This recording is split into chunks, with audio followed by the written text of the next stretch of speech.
Hi, this is Stacy with WTI. A few weeks ago, someone asked me what would be the perfect gift that you would like to receive. Thanks to this handmade bath box from Beets and Apples, I would have to say this is it.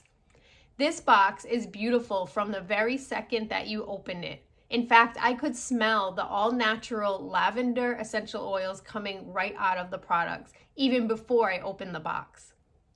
I love how everything was delicately placed inside. So if I sent this to someone, I would feel completely confident that they would be just as happy as I was to open the box. Everything is carefully placed. Everything smells wonderful thanks to being made with all natural products, essential oils. The soy candle is such a beautiful touch, and it has beautiful pieces of lavender in it. And the bath soak, as well as the hand towel and hand loofah sponge, are absolutely beautiful.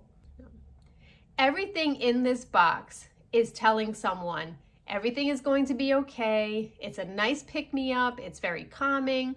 And it's just such a thoughtful way to send someone a gift. I would be just as happy to receive this, buy it for myself, or send it to someone else. You will love all of the products in this box, and so would your recipient. And that's my point of view.